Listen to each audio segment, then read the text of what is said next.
Katika ulimwengu uliochanganyikiwa, yapo mambo yanayohitajika kurudisha katika hali yake. Tunaposoma katika Samueli wa kwanza sura ile ya 16 fungu la 23, maandiko yanaripoti yanasema Sauli kuna kipindi fulani alichanganyikiwa, akapatwa na jambo gumu. Ndipo Daudi akaitika ili kuleta chombo ambacho kingemsaidia, nacho ni kinubi. Alipopiga kinubi kwa mikono yake, mziki mololo ulisaidia sana na Sauli akarudi katika hali yake ya kuwa sawa. Katika mambo hayo nataka nikwambie mtazamaji na msikilizaji ya kwamba kwaya yetu ADC inayotoka katika kanisa la Malunga, kanisa la Waadventista Sabato, inawaletea nyimbo nzuri ambazo zitakuganga hapo ulipo. Nataka nikwambie si katika lango tu la mbinguni, na uzima wa milele utakuwa nao. Asante, karibu tusikilize. Kwa hiyo bamiza unajiandaa nataka kwenda? Naenda kazini. Naenda kazini? Kwa hapo unaniachaje? Mkuacha hivyo, kwani kuna shida gani? Hela ya matumizi. Sijana nilikupa 50,000. 50,000 nani hela? 50,000 sio hela. Hata vitunguu haitoshi. Hiyo sio hela. Sio hela, ni watu wanahangaika kuuza mchicha ili waipata 50. Sio hela. Mchicha unahangaika kuuza mchicha, mimi ni wa kuuza mchicha unavyoniangalia hivi. Ulinileta hapo kwa ajili ya kuuza mchicha. Sinisumbue. Naomba hela ya matumizi, maana inatakiwa hela ya kununulia wanafunzi madaftari. Si nilikupa 100,000. Ulipa 100,000 nini? 100,000 nani hela? Haijatosha. 100,000 niliambia nyanya na vitunguu ndani ikaisha. Naingia kazini basi. Utajua mwenyewe, unaenda kazini, unaingia kazini na huko mtoto naona hamna hata hela. Naomba hela. Si watu wasome au wasomi hawasumbui wapi? Wewe kuleta hela bana. Unahangaika bure. Kwa hiyo mtoto anafanyaje? Haendi shule. Leta mahitaji mimi kama mimi. Mwenyewe chizi tukujue. Chizi mwenyewe. Utanitambua. Nitakutambua wapi? Utahangaika na mshahara wangu. Anasota. Ukopa na shule ndiye leo. Halafu ndo mwana kwa nisa kana shule atajide. Ukomana, uliza kotimwa. Maana elimu hapa na ya muhimu. Naka hela. Bila hela bado hujasema.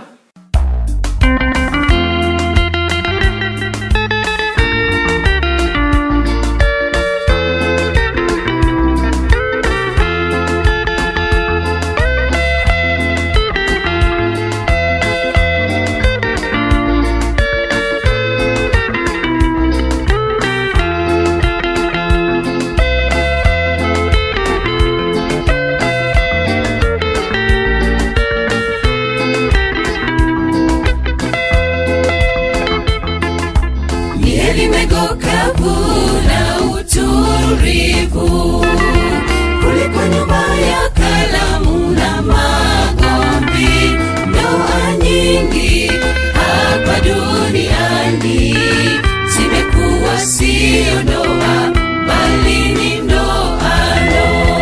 Wanandoa wengi wamenaswa, hawana furaha kwenye ndoa zao.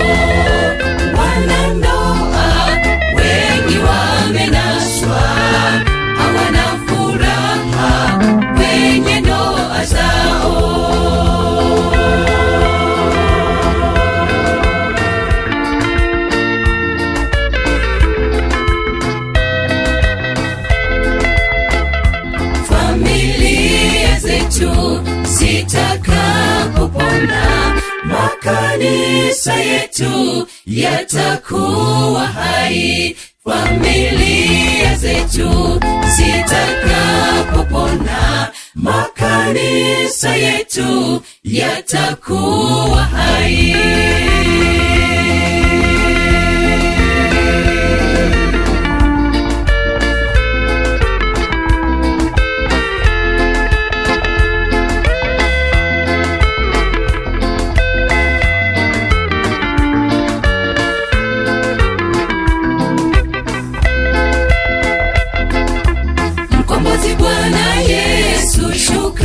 Sasa takuhitaji uwe mgeni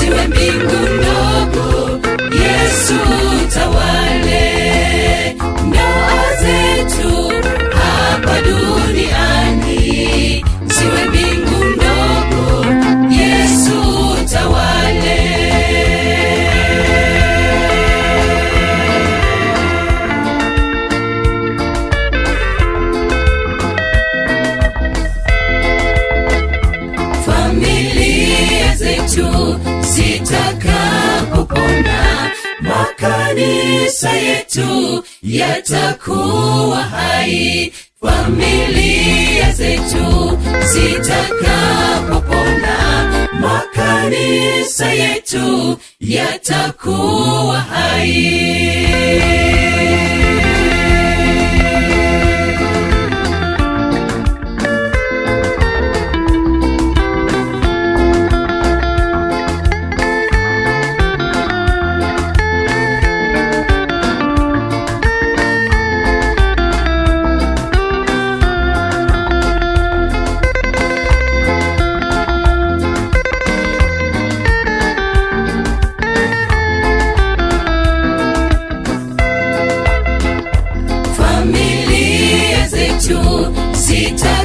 Zitakapopona, makanisa yetu yatakuwa hai, familia zetu zitakapopona, makanisa yetu yatakuwa hai.